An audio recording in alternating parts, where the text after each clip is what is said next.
ಓಂ ಶಾಂತಿ. ಇಂದಿನ ಮುರಳಿ ದಿನಾಂಕ 1 ಏಪ್ರಿಲ್ 2026. ಮುರಳಿ ಮಹಾವಾಕ್ಯಗಳು.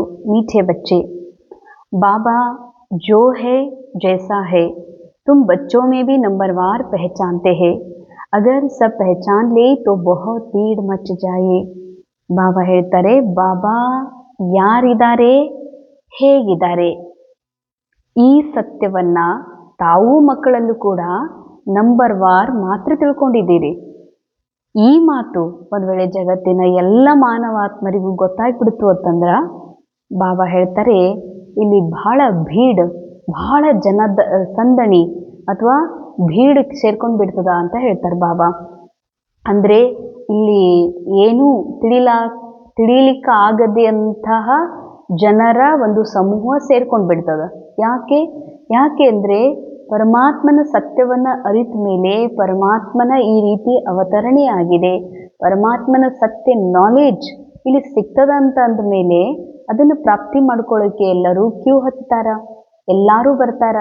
ಆಗ ಎಲ್ಲರೂ ಬಂದರು ಅಂತಂದ್ರೆ ಈ ವಿದ್ಯಾಲಯದಲ್ಲಿ ಕಡಿಮೆ ವಿದ್ಯಾರ್ಥಿಗಳೇನು ಬಂದು ನಾವು ಕುತ್ಕೊಂಡು ಓದ್ತೀವಿ, ಕೇಳ್ತೀವಿ, ತಿಳ್ಕೊತಾ ಇದ್ದೀವಿ, ಈ ಥರ ತಿಳ್ಕೊಳಿಕ್ಕೆ ಆಗೋದಿಲ್ಲ. ಒಂದು ವೇಳೆ ಜಗತ್ತಿನ ಎಲ್ಲ ಮನುಷ್ಯರಿಗೆ ಗೊತ್ತಾಯ್ತು ಅಂತಂದ್ರೆ ಏನು ಗೊತ್ತಾಯ್ತು ಅಂದ್ರೆ ಭಗವಂತ ಯಾರು ಅನ್ನೋದು, ಭಗವಂತ ಶ್ರೇಷ್ಠ ಅನ್ನೋದು ಗೊತ್ತು, ನಮ್ಮೆಲ್ಲರ ತಂದೆ ಅನ್ನೋದು ಗೊತ್ತು, ಪರಮಾತ್ಮ ನಮ್ಮ ಒಂದು ರಕ್ಷಕ ಅನ್ನೋದು ಗೊತ್ತು, ಅವರೇ ನಮ್ಮೆಲ್ಲರಿಗೂ ಜೀವನ್ ಮುಕ್ತಿ ಕೊಡೋರು ಅನ್ನೋದು ಗೊತ್ತು.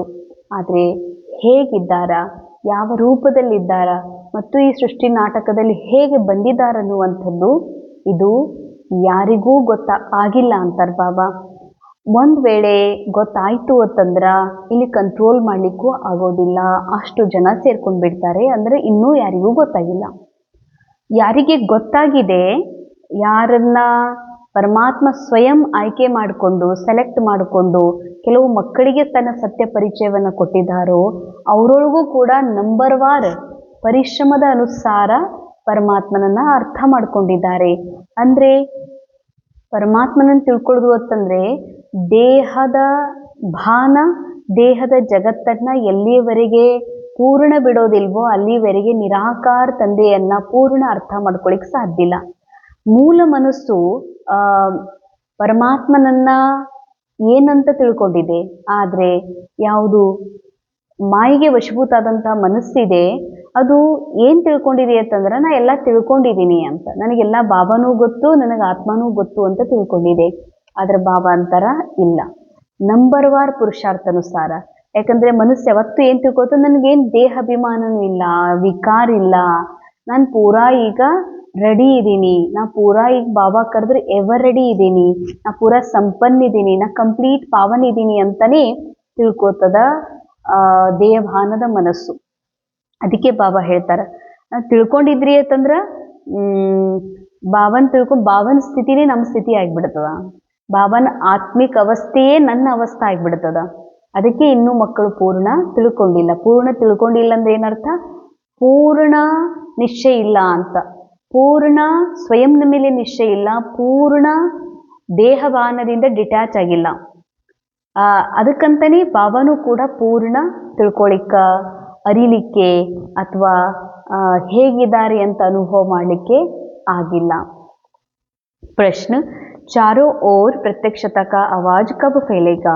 ಎಲ್ಲ ಕಡೆಯಲ್ಲೂ ಪ್ರತ್ಯಕ್ಷತೆಯ ಈ ಒಂದು ಆವಾಜ್, ಒಂದು ನಗಾಡ ಯಾವಾಗ ಬಾರಿಸಲಿಕ್ಕೆ ಸಾಧ್ಯ ಇದೆ? ಭಗವಂತನ ಒಂದು ಎಲ್ಲಿ ಕೇಳಿದ್ರು, ಎಲ್ಲಿ ನೋಡಿಯೂ ಕೂಡ ಪರಮಾತ್ಮನ ಸತ್ಯವನ್ನು ಅರಿತಿರುವಂಥದ್ದು ಬೆಳಕಿಗೆ ಯಾವಾಗ ಬರ್ತದ ಅಂತ ಕೇಳ್ತಾರೆ ಬಾಬಾ.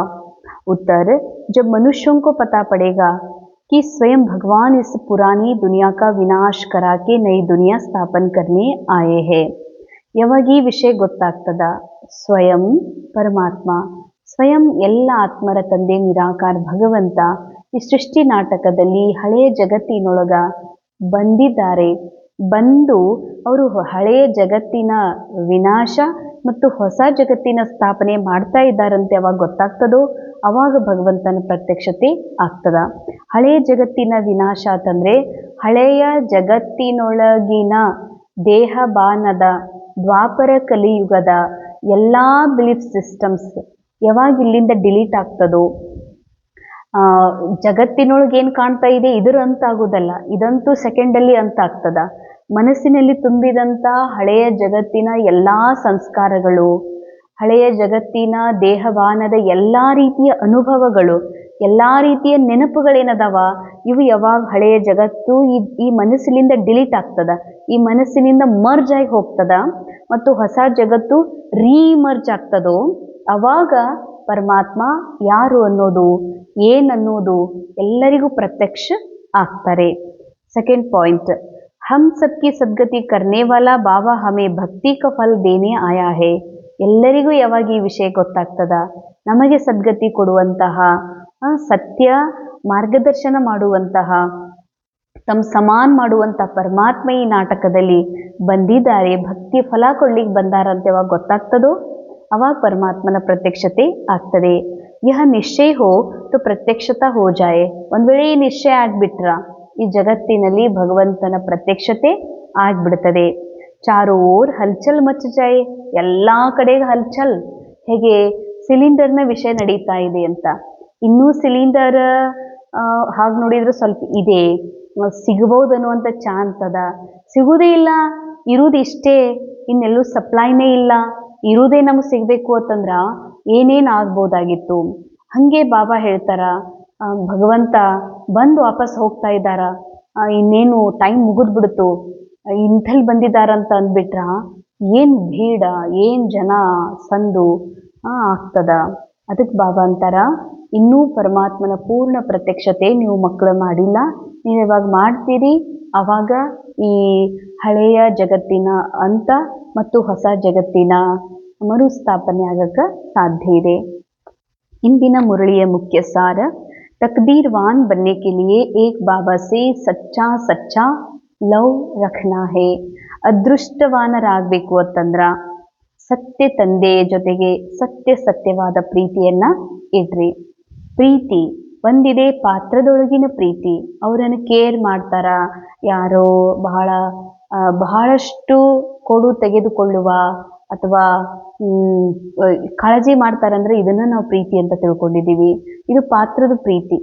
ರಿಯಲ್ ಪ್ರೀತಿ, ಆತ್ಮೀಯ ಪ್ರೀತಿ, ಯಾವುದೇ ಎಕ್ಸ್ಪೆಕ್ಟ್ ಇಲ್ಲದೆ, ಯಾವುದೇ ರೀತಿಯ ಸ್ವತಂತ್ರವನ್ನ ಕಸಿದುಕೊಳ್ಳದೆ, ನಾವು ಆಸ್ ಇಟ್ ಈಸ್ ಅವರ ನಿರಾಕಾರಿ ಸತ್ಯವನ್ನ, ಅವರಲ್ಲಿ ದೋಷ ಕಾಣದೆ ಯಾವಾಗ ನಾವು ನೋಡ್ತೀವೋ ಇದು ನಿರಾಕಾರಿ ಸತ್ಯ ಪ್ರೀತಿ ಇದೆ ಅಂದಮೇಲೆ ಬಾಬಾ ಹೇಳ್ತಾರೆ, ಅದೃಷ್ಟವಂತ ಮಕ್ಕಳು ಒಬ್ಬ ತಂದೆ ಜೊತೆಗೇನೆ ಸತ್ಯವಾದ ಪ್ರೀತಿಯನ್ನ ಇಡ್ತಾರೆ ಅಂತ. ಅಂದ್ರೆ ಬಾಬನ್ ಜೊತೆಗೆ ಸತ್ಯ ಪ್ರೀತಿ ಇಡೋದು ಅಂತಂದ್ರ ನಿರಾಕಾರ ಬಾಬಾರಿಗೆ ಹಾಗೆ ನೋಡಿದ್ರೆ ನಮ್ಮ ಪ್ರೀತಿಯ ಅವಶ್ಯಕತೆ ಇಲ್ಲ. ಆದ್ರೆ ಯಾವ ಪ್ರೀತಿಯನ್ನು ಬಯಸ್ತಾರತ್ತಂದ್ರೆ, ಬಾಬಾ ತಾವು ಹೇಗಿದ್ದಾರೋ ನನ್ನನ್ನು ಅವರ ಸಮಾನ ರೂಪದಲ್ಲಿ ನೋಡ್ಲಿಕ್ಕೆ ಇಷ್ಟಪಡ್ತಾರೆ. ಅಂದ್ರೆ ಹೇಗೆ ಬಾಬಾ ನಿರಾಕಾರ ಇದ್ದಾರೋ, ಹೇಗೆ ಬಾಬಾ ನಿರಹಂಕಾರಿ ಇದ್ದಾರೋ, ಮಕ್ಕಳು ಕೂಡ ನಿರಹಂಕಾರಿ ಸ್ಥಿತಿಯಲ್ಲಿ ಸನ್ಮುಖದಲ್ಲಿ ನೋಡ್ಲಿಕ್ಕೆ ಬಯಸ್ತಾರೆ ಬಾಬಾ. ಇದಕ್ಕಂತಾರ ಅದೇ ರೀತಿಯಾಗಿ ಯಾರು ಬಾಬಾನ ಎದುರುಗಡೆ ಹೋಗ್ತಾರೋ ಅದೇ ಸತ್ಯ ಪ್ರೀತಿ. ಲವ್ ರಖನಾ ಮಾನ ಕದಂ ಕದಂ ಏಕ್ ಹಿ ಶ್ರೀಮತ್ ಪರ್ ಚಲ್ತೆ ರಹನಾ, ಅಂಡರ್ಲೈನ್. ನಿಜವಾಗಿಯೂ ಬಾಬನ ಮೇಲೆ ಪ್ರೀತಿ ಇಡೋದಂದ್ರೆ ಏನರ್ಥ? ಮುರಳಿ ಕೇಳೋದಷ್ಟು, ಬಾಬಾಂದೊಂದಿಷ್ಟು ಏನು ಯಜ್ಞದ ಸೇವೆ ಮಾಡೋದು, ಬಾಬಾ ಅನ್ನೋದಲ್ಲ. ಬಾಬನ ಮೇಲೆ ನಿಜವಾದ ಪ್ರೀತಿ ಅಂತಂದ್ರೆ ಪ್ರತಿ ಜೀವನದ ಪ್ರತಿ ಹೆಜ್ಜೆ ಪ್ರತಿ ಕ್ಷಣನೂ ಕೂಡ ಬಾಬಾ ಹೇಳಿದ ಶ್ರೀಮತ್ ಅನುಸಾರ ನಡೆಯೋದು. ಅಂದ್ರೆ ರೋಲ್ ಒಳಗೆ ನೀ ಏನು ರೋಲಿಗೆ ಸಿಕ್ಕಿದೆ, ರೋಲ್ ಏನೇ ಮಾಡಲಿ, ನಿಂಗೆ ಸದಾ ಸ್ಮೃತಿ ಇರಲಿ, ನಾನು ನಿರಾಕಾರ ಆತ್ಮ ಇದ್ದೀನಿ, ನಾ ಈ ಡ್ರಾಮಾದಿಂದ ರೋಲಿಂದ ಪರೇ ಇದ್ದೀನಿ ಅನ್ನುವಂಥ ಸ್ಮೃತಿ ಸದಾ ನೆನಪಿನಲ್ಲಿ ಇಟ್ಕೊಂಡು ನಡೆಯೋದೇ ಹೆಜ್ಜೆಗೂ ಶ್ರೀಮತದ ಪಾಲನೆ ಮಾಡೋದು. ಸೆಕೆಂಡ್ ಪಾಯಿಂಟ್, ರೋಜ್ ಪುಣ್ಯಕ ಕಾಮ್ ಅವಶ್ಯ ಕರ್ನ. ಪ್ರತಿನಿತ್ಯವೂ ಪುಣ್ಯದ ಕೆಲಸ ಮಾಡ್ರಿ ಅಂತಾರೆ ಬಾಬಾ. ಪ್ರತಿನಿತ್ಯ ಪುಣ್ಯದ ಕೆಲಸ ಮಾಡ್ರಿ ಅಂತಂದ್ರ ಎಲ್ಲಾ ದೇಹದಾರಿಗಳನ್ನು ನೋಡ್ತಾನೂ ಕೂಡ ದೇಹವನ್ನ ರಿಯಲ್, ಆ ವ್ಯಕ್ತಿ ಕುಮಾರ ಆಗಿರೋದು, ಮನುಷ್ಯ ಬಡವ ಆಗಿರೋದು, ಇದನ್ನ ಹಂಗ ನೋಡ್ತೀನಿ, ಪಾತ್ರವನ್ನೇ ಅವ್ರ ರಿಯಲ್ ವ್ಯಕ್ತಿತ್ವ ಅಂತ ನೋಡ್ತೀನಿ ಅಂತಂದ್ರ ಇದು ಪಾಪ. ಅವರೊಳಗಿನ ನಿರಾಕಾರಿ ಸತ್ಯದ ಅನುಭವ ಆಗ್ತದಂದ್ರ ಇದೇ ಎಲ್ಲರ ಪ್ರತಿಯಾಗಿ ಪುಣ್ಯ. ಅಂದ್ರೆ ನನ್ನ ಪುಣ್ಯ ಜಮಾ ಆಯಿತು. ಅಂದ್ರೆ ನಾನು ಗೊಂಬೆಯನ್ನು ನೋಡದೆ ನಾನು ಅವರ ಪಾತ್ರವನ್ನು ನೋಡದೆ, ಅವರೊಳಗಿನ ಅವಗುಣಗಳನ್ನು ನೋಡದೆ, ಪಾತ್ರದೊಳಗಿನ ಅವಗುಣ ನನ್ನ ನಿರಾಕಾರಿ ಆತ್ಮ ಕಾಣಿಸ್ತದತ್ತಂದ್ರೆ ಇದೇ ಪುಣ್ಯವನ್ನ ಜಮಾ ಮಾಡ್ಕೊಳ್ಳೋದು. ಎಲ್ಲಕ್ಕಿಂತ ದೊಡ್ಡ ಪುಣ್ಯ ಅಂತಂದ್ರೆ ಬಾಬನ್ ಪರಿಚಯ ಅನೇಕರಿಗೆ ಕೊಡೋದು ಅಂತಾರೆ ಬಾಬಾ. ಬಾಬನ್ ನೆನಪು ಮಾಡೋದು, ಬಾಬನ್ ನೆನಪು ಕೊಡಿಸೋದು, ಬಾಬನ್ ಪರಿಚಯ ಕೊಡಿಸೋದು, ಇದೇ ಎಲ್ಲಕ್ಕಿಂತ ಅತಿ ದೊಡ್ಡ ಪುಣ್ಯ ಆಗಿದೆ.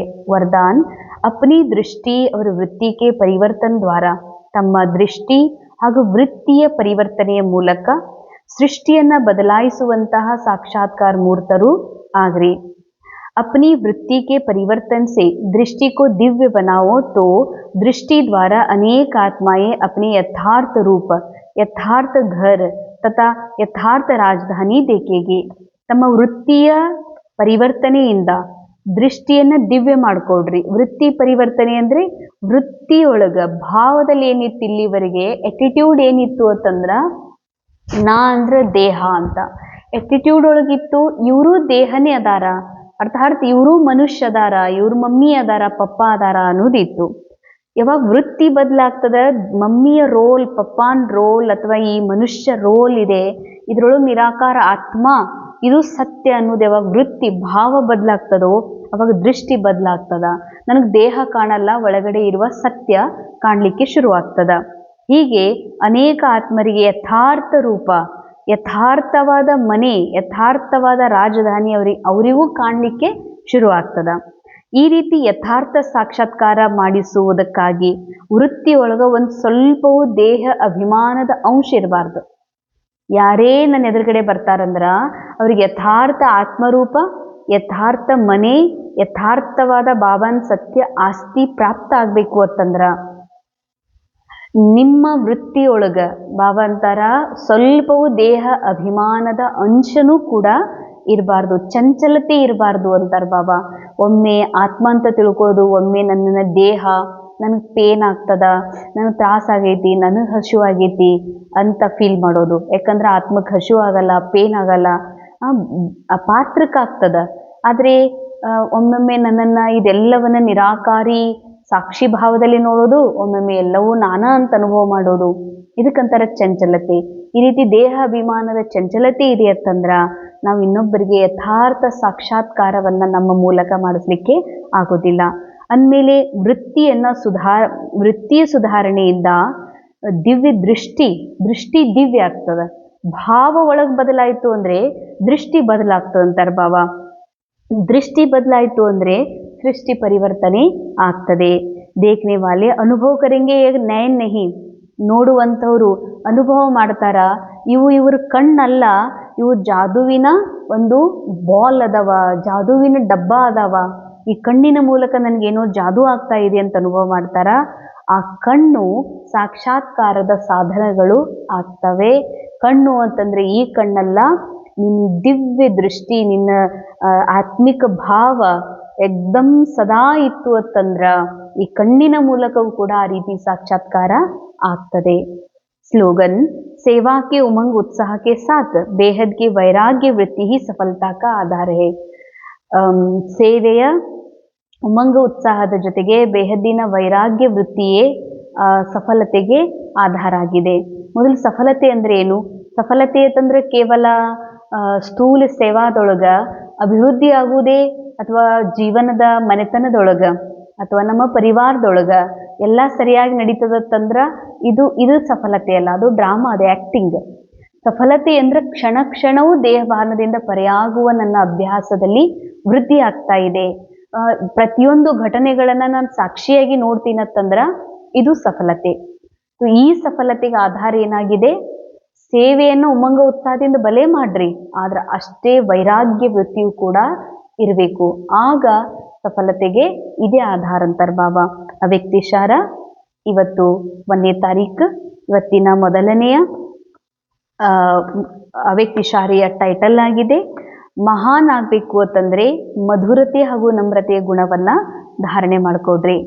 ಮಧುರತೆಯ ಗುಣ, ಮಧುರತಾಕ್ಕೆ ಗುಣಕೋ ಧಾರಣ ಕರ್ನೇವಾಲ, ಯಾರು ಮಧುರತೆಯ ಗುಣವನ್ನ ಧಾರಣೆ ಮಾಡ್ಕೋತಾರೋ ಅವರು ಇಲ್ಲಿಯೂ ಮಹಾನ್ ಆಗ್ತಾರೆ ಮತ್ತು ಮುಂದೆಯೂ ಕೂಡ ದೊಡ್ಡ ಆಸ್ತಿಯನ್ನ ಪಡೀತಾರೆ. ಸಂಗಮ ಯುಗದ ವರ್ತಮಾನ ಜೀವನದಲ್ಲೂ ಮಹಾನತೆ ಅನುಭವ ಮಾಡ್ತಾರ ಮತ್ತು ಭವಿಷ್ಯದಲ್ಲಿಯೂ ಕೂಡ ಅವರು ಶ್ರೇಷ್ಠ ಪದವಿ, ಶ್ರೇಷ್ಠ ಪ್ರಾರಬ್ಧವನ್ನ ಪ್ರಾಪ್ತ ಮಾಡ್ಕೊಳ್ತಾರೆ. ಮಧುರತೆ ಅಂದರೆ ಮಹಾನ್ ಆಗ್ಬೇಕಂದ್ರೆ ಮಧುರತೆ, ನಮ್ರತೆ ಗುಣ. ಮಹಾನತೆ ಅನ್ನೋದು ಬಹಳ ಶ್ರೇಷ್ಠ, ಬಹಳ ದಿವ್ಯವಾಗಿರುವಂಥದ್ದು. ಮಹಾನತೆ ಅಂದರೆ ದೇವಿ ದೇವತಾ ಥರದ ಜೀವನ. ಅದಕ್ಕೆ ಮಧುರತೆ ಮತ್ತು ನಮ್ರತೆ ಅಂತಾರೆ ಬಾಬಾ. ಮಧುರತೆ ಅಂತಂದ್ರೆ ಮಧುರ್, ಮೀಠ ಅರ್ಥಾತ್ ನಿರಾಕಾರಿ ಮೂಲ ಸ್ಥಿತಿ. ಮಧುರತೆ ಅಂದರೆ ಭಾಳ ಚೆನ್ನಾಗಿ ಮಾತಾಡೋದು, ಹಚ್ಕೊಳ್ಳೋದು ಇದಲ್ಲ, ಇದು ರೋಲ್ ಒಳಗಿನ ವಿಶೇಷತೆ. ಮಧುರತೆ ಅಂದರೆ ಕೇವಲ ಸತ್ಯ ಆತ್ಮ ಸ್ವರೂಪದಲ್ಲಿ ಸ್ಥಿತಾಗಿ ಎಲ್ಲರೊಳಗೂ ಆತ್ಮರೂಪವನ್ನು ನೋಡುವುದು ಮಧುರತೆ. ನಮ್ರತೆ ಅಂದರೆ ನಿರಹಂಕಾರಿಪನ ಸ್ಥಿತಿ.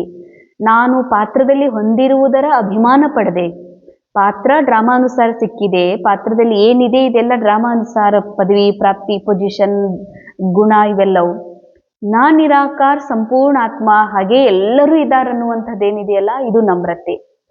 ಈ ನಮ್ರತೆ ಗುಣವನ್ನ ಧಾರಣೆ ಮಾಡ್ಕೊಡ್ರಿ. ಅವ್ರು ಇಲ್ಲೂ ಮಹಾನ್ ಇರ್ತಾರ, ಸತ್ಯುಗದಲ್ಲೂ ಕೂಡ, ಮುಂದೆ ಜೀವನದಲ್ಲೂ ಕೂಡ ಶ್ರೇಷ್ಠ ಆಸ್ತಿಯನ್ನ ಪಡಿತಾರೆ. ಮಧುರತೆ ಗುಣ ಉಳ್ಳಂಥವರು ಅವರೆಲ್ಲರ ಮುಂದೆಯೂ ಕೂಡ ಮಹಾನತೆಯ ರೂಪದಿಂದ ಕಾಣ್ತಾರೆ. ಅಂದಮೇಲೆ ಮಧುರತೆಯ ಗುಣ ಎಲ್ಲಾ ಮಕ್ಕಳಲ್ಲಿ ಇರಲೇಬೇಕು ಅಂತಾರೆ ಬಾಬಾ. ಮಧುರತಾ ಕಿ ಮಧು ಜಿನ್ಕೆ ಸಾಥ್ ಹೈ ಉನ್ಹೇ ಹರ್ ಕಾರ್ಯ ಮೇ ಸಫಲತಾ ಹೈ. ಮಧುರತೆ ಗುಣ ಯಾರೊಳಗಿದೆಯೋ, ಆತ್ಮಭಾವ ಯಾರೊಳಗಿದೆಯೋ ಅವರು ಪ್ರತಿ ಹೆಜ್ಜೆಯಲ್ಲೂ ಸಫಲತೆ ಇದೆ. ಉನ್ಕೆ ಜೀವನ್ ಸೆ ಅಸಫಲತಾ ಮಿಟ್ ಜಾಯೇಗಿ. ಅವ್ರ ಜೀವನದಿಂದ ಅಸಫಲತೆ ಅಳದು ಹೋಗ್ಬಿಡ್ತದ. ಅಸಫಲತೆ ಅಂದ್ರ ನಂದು ಕಳೀತು, ದೂರ ಆಯ್ತು, ನನಗೆ ತ್ರಾಸಾಯ್ತು, ನನ್ಗೆ ಜನ ಹಿಂಗಂದ್ರು, ನಂಗೆ ಪದೇ ಪದೇ ಪ್ರಾಬ್ಲಮ್ಸ್ ಬರ್ತಾವ ಅಂತ ಹಿಂಗೆ ತಿಳ್ಕೊತಿದ್ವಿ. ಅಂದ್ರೆ ನಾನೇ ದೇಹ ಮನುಷ್ಯ, ನನಗೆ ಈ ರೀತಿ ಎಲ್ಲ ಬರ್ತಾ ಇದ್ದಾವ, ನನಗೆ ತ್ರಾಸ ಅದಾವ, ನನಗೆ ತೊಂದರೆ ಅದಾವ ಅಂತ ತಿಳ್ಕೊತಿದ್ವಿ. ಆತ್ಮ ತೊಂದರೆಯಿಂದ, ತ್ರಾಸಿಂದ, ಡ್ರಾಮಾದಿಂದ, ಪಾತ್ರದಿಂದ ಪರೆ ಆ ಆತ್ಮ ನಾನಿದ್ದೀನಿ, ಇವೆಲ್ಲ ಪಾತ್ರಕ್ಕೆ ನಾ ಆತ್ಮ ಇದ್ದೀನಿ ಅನ್ನುವಂಥ ಕ್ಲಾರಿಟಿ ನನಗಿದೆ. ಇದಕ್ಕಂತಾರ ಸಫಲತೆಯೇ ಸಫಲತೆ. ಓಂ ಶಾಂತಿ. ಇಂದಿನ ಮುರಳಿಯ ಮಹಾವಾಕ್ಯದ ಅನುಭವ ಮಾಡೋಣ. ನಾನು ನಿರಾಕಾರಾತ್ಮ, ನನ್ನ ಮೂಲ ಸ್ಥಿತಿ ಪವಿತ್ರತೆಯಾಗಿದೆ. ನನ್ನ ಪವಿತ್ರ ಮೂಲ ಸ್ಥಿತಿಯೇ ನನ್ನ ಮಧುರತೆಯಾಗಿದೆ. ಈ ಮಧುರತೆಯ ಸತ್ಯ ಸ್ಮೃತಿಯೇ ನನ್ನ ನಮ್ರತೆಯೂ ಆಗಿದೆ. ಈ ನಮ್ರ ಸ್ವಭಾವ, ನನ್ನ ಮಧುರ ಗುಣವು ಪಾತ್ರದಲ್ಲಿಯೂ ಕೂಡ ನನ್ನನ್ನು ಮಹಾನತೆಯ ಅನುಭವ ಮಾಡಿಸುತ್ತಿದೆ. ನಾನು ವರ್ತಮಾನದಲ್ಲಿಯೂ ಮಹಾನತೆಯ ಪಾತ್ರವನ್ನು, ಭವಿಷ್ಯದಲ್ಲಿಯೂ ಕೂಡ ಸರ್ವ ಪ್ರಾರಬ್ಧ, ಸರ್ವ ಪ್ರಾಪ್ತಿ, ಎಲ್ಲ ಸೌಲಭ್ಯಗಳನ್ನು, ಸೌಕರ್ಯಗಳನ್ನು ಹೊಂದಿರುವಂತಹ ಪಾತ್ರಕ್ಕೆ ಯೋಗ್ಯನಾಗಿರುವೆ. ಯಾಕೆಂದರೆ ಸಂಗಮ ಯುಗದಲ್ಲಿ ನಾನು ನನ್ನ ಮಧುರವಾಗಿರುವ ನನ್ನ ಮೂಲ ಸತ್ಯ ಪವಿತ್ರ ಸ್ವರೂಪದಲ್ಲಿ ನಾನು ಸ್ಥಿತವಾಗಿದ್ದೇನೆ. ಇದೇ ನನ್ನ ಮಧುರತೆ, ಇದೇ ನನ್ನ ಸತ್ಯತೆಯೂ ಆಗಿದೆ. ಓಂ ಶಾಂತಿ.